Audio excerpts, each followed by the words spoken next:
요즘 부부가 서로 맞벌이를 하기 때문에 나이 드신 부모님을 집에서 모시기는 참 어렵습니다. 그래서 주간 보호시설이 생겼고 여러 가지 다른 시설도 있습니다.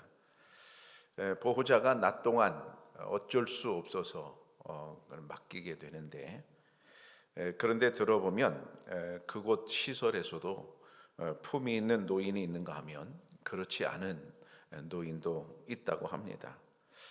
어떤 분이 실로타운에서 추하게 늙어가는 사람과 아름답게 늙어가는 사람을 관찰했습니다. 추하게 늙어가는 사람, 이런 사람이랍니다. 목소리를 높이면서 자기 자랑을 하거나 출신 학교를 자꾸 묻고 서울 어디서 살았느냐고 버릇같이 묻는 사람이 있었답니다. 별로 좋아 보이지 않았답니다. 또 어떤 분은 대학교 때부터 나는 외국어로 된 원서로만 공부했다고 자랑하다가 왕따가 되어 조용히 사라졌다고 합니다. 진수성찬 앞에서도 불평할 수 있고 마른 떡 한 조각으로도 감사할 수 있습니다. 건강한 신체를 가져서도 불평할 수 있고 사지를 잃었음에도 감사할 수 있습니다. 어떤 사람이 과연 품이 있는 사람일까요? 당연한 일입니다. 감사하는 사람입니다. 오늘 본문의 주인공 안나 선지자는 선지자라 했습니다. 여성입니다. 나이가 84세가 되어서 매우 늙었다 했습니다. 나이가 많으면 자연스럽게 아픈 데도 많아지고 몸도 허약해지게 됩니다. 젊은 시절을 생각하면 한숨이 절로 나옵니다. 젊은 시절에는 돌을 씹어도 소화가 되던 때입니다. 그런데 이제는 조금만 잘못 먹어도 배가 불편합니다. 쉽게 배가 더부룩해지고 소화가 잘 안 됩니다. 약을 달고 살게 됩니다. 허리는 어떻습니까? 다리는 편치 않습니다. 안 아픈 데가 없습니다. 안나는 그러면 노년인데 건강했을까요? 안나도 선지자지만 사람입니다. 안나도 노인입니다. 그도 아픈 데가 많았을 것입니다. 요즘으로 친다면 파스를 덕지덕지 붙이고 사는 인생일 것입니다. 약이 없으면 하루를 견디기 어려운 그런 인생일 것입니다. 아침에 눈을 뜨면 병원을 다녀와야 편한 그런 인생일 것입니다. 나이가 많다면 누구나 그럴 수밖에 없는 것입니다. 그러나 안나는 자기 몸이 불편하다고 불평하지 않았습니다. 하소연하지도 않았습니다. 자기 아픈 것을 알아달라고 투정하지도 않았습니다. 몸이 아프다고 모든 사람이 다 투덜대고 사는 것은 아닙니다. 오늘 안나는 결혼은 하였지만 남편과의 시간은 고작 7년이었습니다. 남편은 죽고 그 후로 계속 과부로 살았습니다. 과부로 산 횟수가 매우 깁니다. 그동안 얼마나 많은 수모를 겪으며 살았을까요? 당시로서는 최악의 상황입니다. 여성 혼자 경제활동을 하기 어려운 때입니다. 돈이 인간이 갖는 가장 기본적인 권리인데 돈이 없다면 여러 가지 삶에 힘들고 괴로울 수밖에 없습니다. 그러나 안나는 성경에 보면 돈 타령하지 않았습니다. 없으면 없는 대로 그냥 살았습니다. 인생의 가장 큰 스트레스는 바로 배우자의 사망이라고 합니다.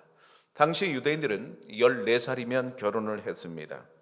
그러니까 14살에 결혼했다고 본다면 7년만 남편과 같이 살았으니까 남편이 죽을 때 이 부인의 나이는 21살이었습니다. 지금으로 본다면 참으로 어린 나이입니다. 얼마나 고통스러운 일입니까? 사랑하는 가족과 영원히 헤어진다고 하는 것은 참 힘든 일입니다.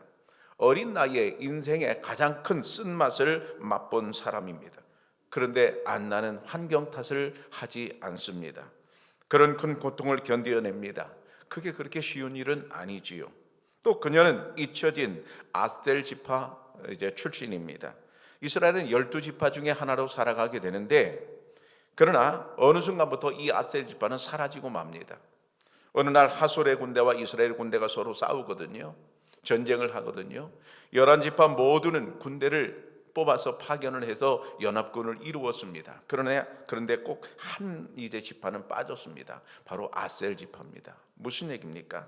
아셀 지파는 12지파 가운데 가장 빨리 잊혀진 그런 지파라는 뜻입니다. 기왕이면 유다 지파든지 베냐민 지파든지 훌륭한 지파로 태어날 것이지 왜 그렇게 미미한 지파로 태어났단 말입니까?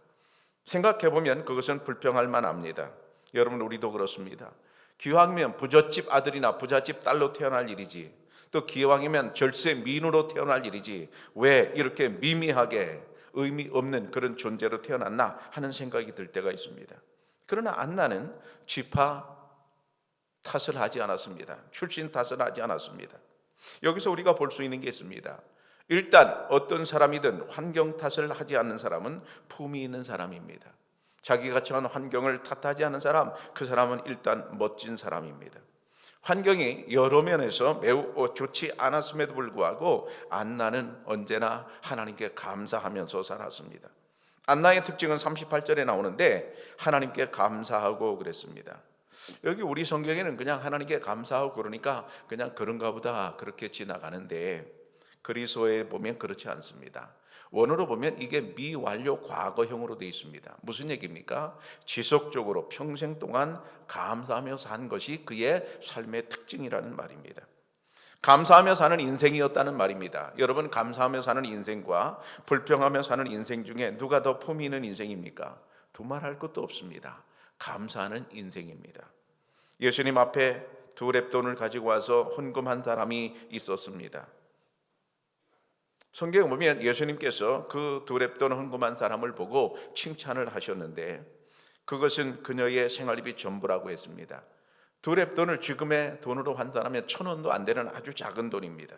그러면 이것이 생활비 전부라고 할 때 이 여인은 매우 가난한 극빈자였습니다. 말하자면 이것은 그녀의 음식값이었습니다. 자기가 배고픈 것보다 하나님께 드리고 싶어 하나님께 그 예물을 드렸다는 말입니다. 눈물겨운 품격입니다. 아름다운 품위입니다. 그의 몰골은 볼품 없어질지 모르겠습니다. 많은 그의 마음은 비단결처럼 아름다웠습니다. 반대로 고운 명품 옷을 입었는데 입에서는 매일 불평이 나올 수 있습니다. 그럼 이 둘 중에 누가 품이 있는 사람입니까? 당연히 감사하는 사람입니다. 여러분, 안나라고 하는 때 좀 어색할지 모르지만 성경에 보면 한나라는 사람이 나옵니다. 한나와 안나가 같은 이름입니다. 은총, 은혜라는 뜻입니다. 대개 성경은 그 사람의 이름으로 그 사람의 인생을 표시하고 있는데요, 안나는 모든 것이 다 하나님의 은혜라고 믿고 살았던 사람이라는 말입니다. 여러분, 이런 복음성가를 아시지요? 내가 누려왔던 모든 것들이, 내가 지나왔던 모든 시간이, 내가 걸어왔던 모든 순간이 당연한 것 아니라 은혜였소. 아침 해가 뜨고 저녁의 노을, 봄의 꽃향기와 가을의 열매, 변하는 계절의 모든 순간이 당연한 것 아니라 은혜였소. 모든 것이 은혜, 한없는 은혜. 내 삶에 당연한 것 하나도 없었던 것을 모든 것이 은혜, 은혜였소.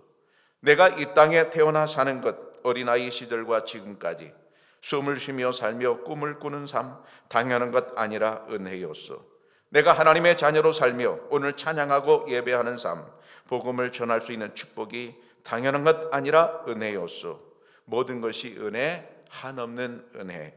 내 삶에 당연한 것 하나도 없었던 것을 모든 것이 은혜, 은혜였소. 여러분, 안나가 살던 삶은 바로 이렇게 모든 것이 은혜라고 믿고 사는 삶이었습니다. 그가 그렇게 살다가 평생토록 메시아를 기다렸는데 메시아를 마침내 만나게 되었습니다. 아기 예수를 만나게 되지요. 이것이 바로 특별한 하나님의 은혜였습니다.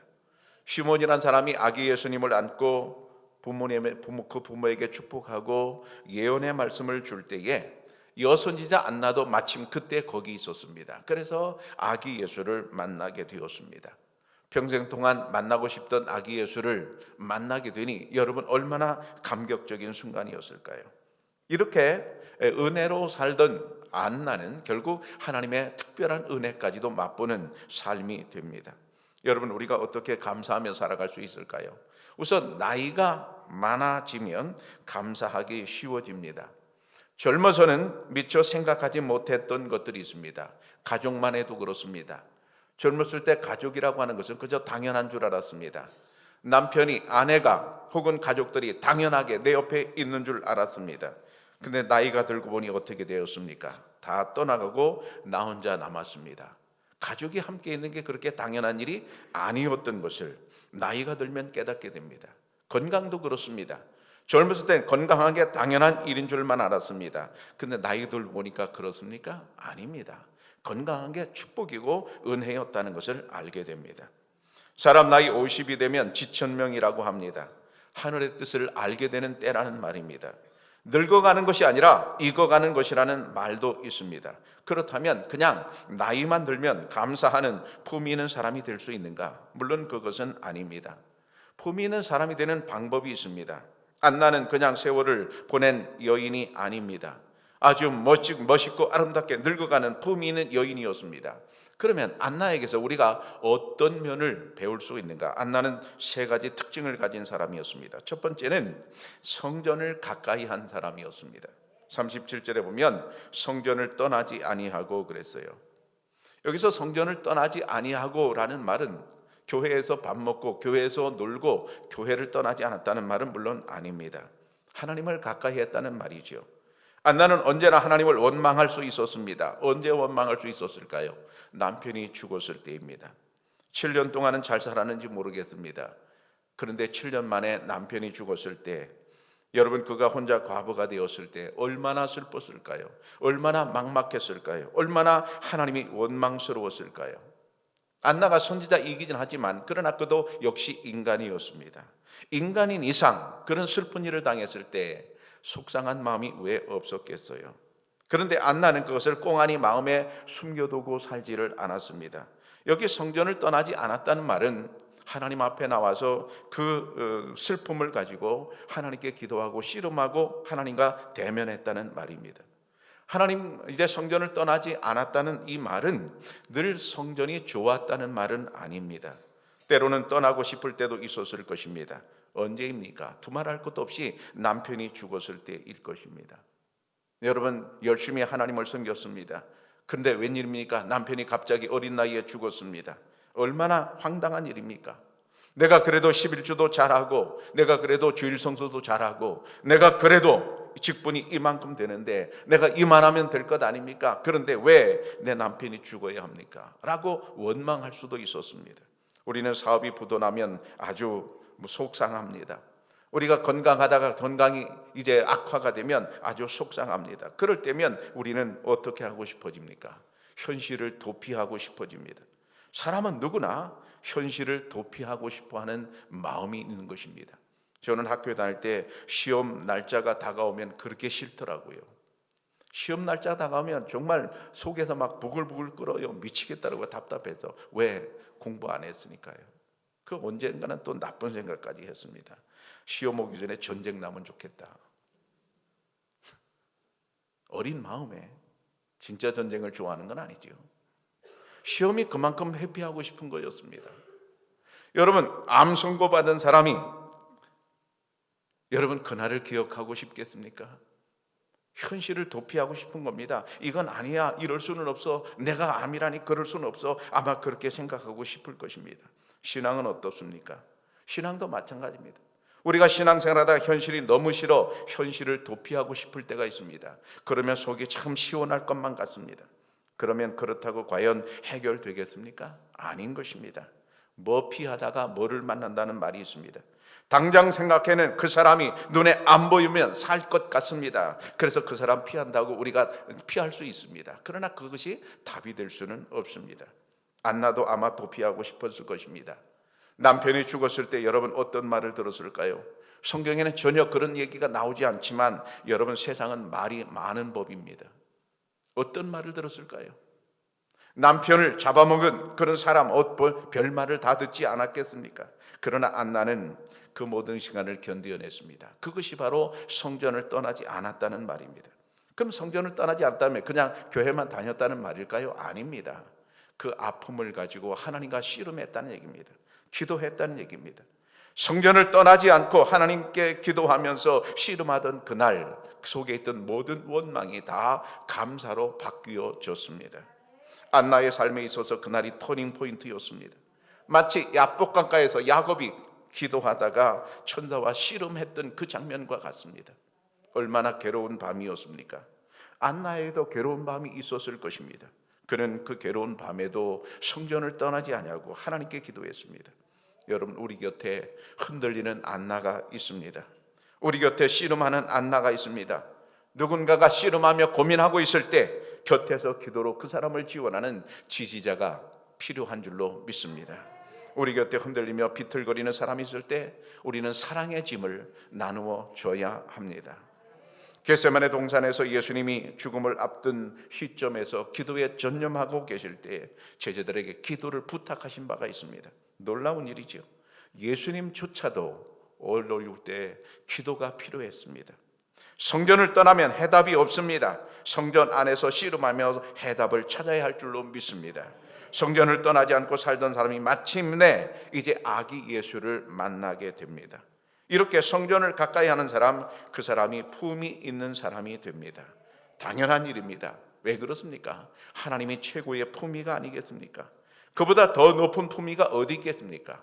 여러분, 하나님과 늘 함께함으로 품위 있는 그런 인생 살아가시기를 축복합니다. 두 번째로 이 안나의 특징은 기도하는 사람입니다. 37절에 보면 주야로 금식하며 기도함으로 섬기더니 그랬어요. 그러니까 이 사람은 기도하는 사람인데 어느 정도로 기도했느냐? 주야로 금식하며 기도했다 그랬어요. 저는 여기서 이 사람이 주야로 금식하며 기도할 때 그 금식의 내용이 무엇일까를 묵상해 봤습니다. 혼자 사는 사람입니다. 과부입니다. 남편도 없습니다. 속에는 슬픔을 간득 간직하고 있습니다. 무슨 금식 기도를 했을까요? 여기에는 고통의 금식이었을 것입니다. 하나님, 왜 내 남편이 일찍 죽어야 했을까요? 하나님, 왜 나는 자식이 없어야 했을까요? 하나님, 나는 왜 이렇게 외롭게 살아야 했을까요?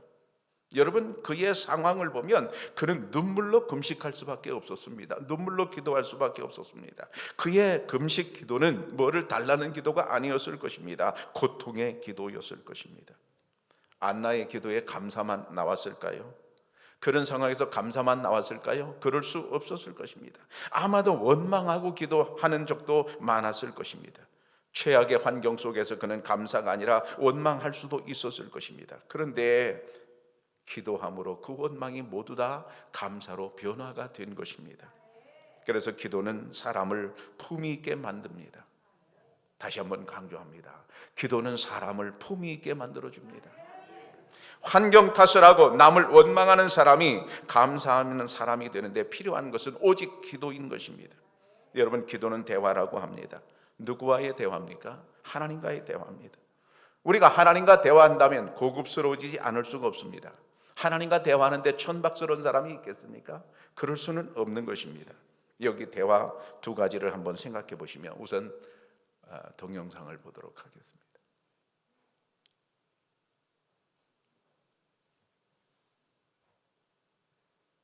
여보세요? 여보세요? 지금 어디야? 일하고 있지 지금. 그래? 응. 밥 먹었어? 응. 뭐하고 먹었어? 밥이 없어도 만두 먹어. 아, 밥이 없어서 만두 먹었어? 아빠, 샤이 왜 떨어졌어, 샤이? 차에 사과. 응. 아니, 샤이. 응? 샤이 왜 떨어졌냐고. 뭐가 떨어졌냐고? 아니, 샤이. 샵? 마이크를 왜 못 알려요? 뭐라고? 아니, 마이크를 왜 못 알려냐고. 그럼 더 크게 귀를 뚫어, 빨리. 다시 한번 얘기해 줘봐. 왜 샤이 다 떨어졌죠? 아, 쌀이 왜 떨어졌냐고? 응. 아, 쌀이 그때 돈이 없어갖고 못 시켰어, 쌀을. 그래?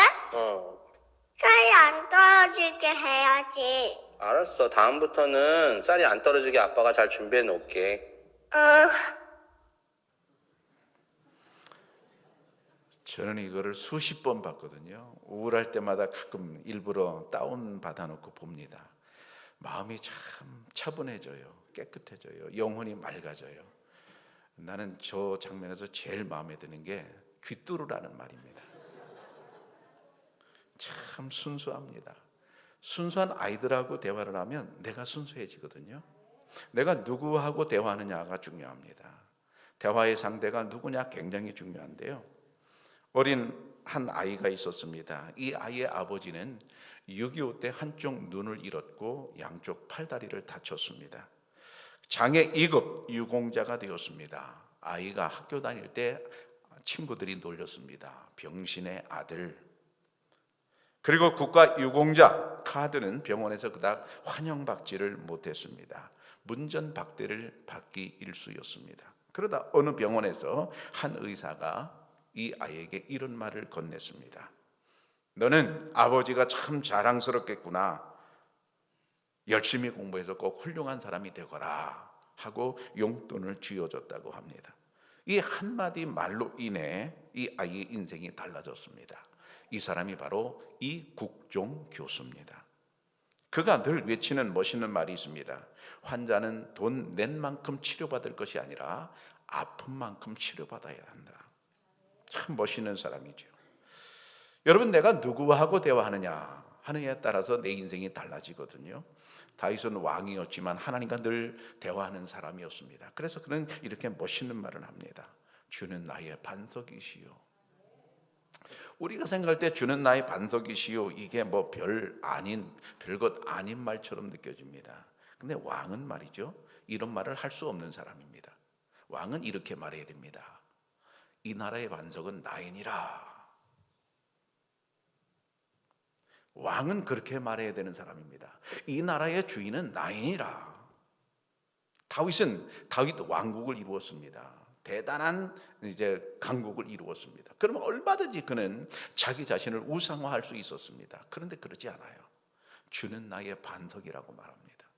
이 말은 뒤집어 보면 이런 얘기예요. 나는 왕이지만 반석이 아닙니다. 주님만이 나의 반석이십니다. 이런 말이거든요.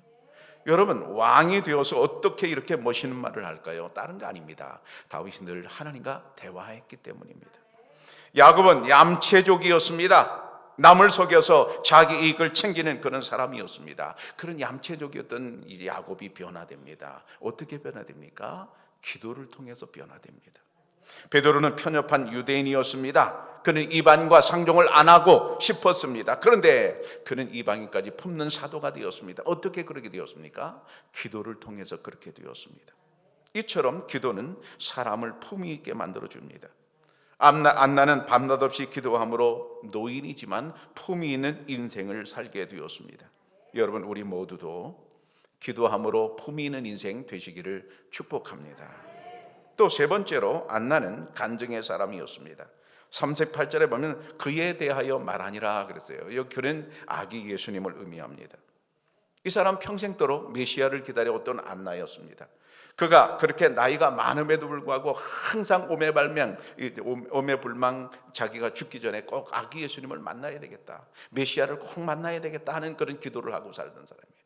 그런데 드디어 그날 성전에서 아기 예수님을 만나게 되거든요.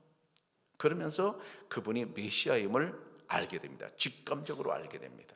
여기서 참 놀라운 일이지요. 예수님께서 나중에 기적을 베푸시고 많은 말씀을 주실 때 저분이 메시아구나 그렇게 아는 사람들이 있었습니다. 그런데 지금 아무 일도 하지 못합니다. 아기 예수입니다. 근데 어떻게 아기 예수님을 보고 저분이 메시아라는 것을 알 수 있었을까요? 대단한 사람입니다. 보통 사람이 아닌 것입니다. 그런데 그렇게 자기가 깨달은 영적 깊이를 가지고 메시아를 알게 되고 그 알게 된 메시아를 사람들에게 전했다, 그런 얘기입니다.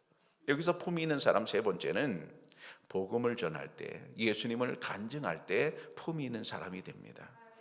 여러분, 간증하면 불평은 사라지고 감사만 남지 않겠어요? 하나님께서 내게 이런 은혜를 주셨다 하는 것을 남들에게 얘기하다 보면 여러분, 그 속에 불평이 있습니까? 없습니다. 불평은 다 사라지고 감사만 남게 됩니다. 그럼 어떻게 됩니까? 그 사람은 참으로 품위 있는 사람이 되는 것입니다. 여러분, 복된 소식을 여러분 마음속에 담아두기만 하지 마시고 이웃 사람들에게 간증하시기를 바랍니다. 나의 입으로 예수님을 증거하시기를 바랍니다. 그리하여 아름답고 멋진 품위를 간직하시기를 바랍니다. 살아가는 청양교회 성도 여러분, 성전을 가까이 하시기를 바랍니다. 기도하는 일을 중단하지 마십시오. 지속적으로 하나님과 연결된 삶을 추구하십시오. 예수님을 이웃과 지인들에게 소개하십시오. 예수 그리스도와 함께 품위 있는 인생을 살아가시기를 축복합니다. 기도하겠습니다.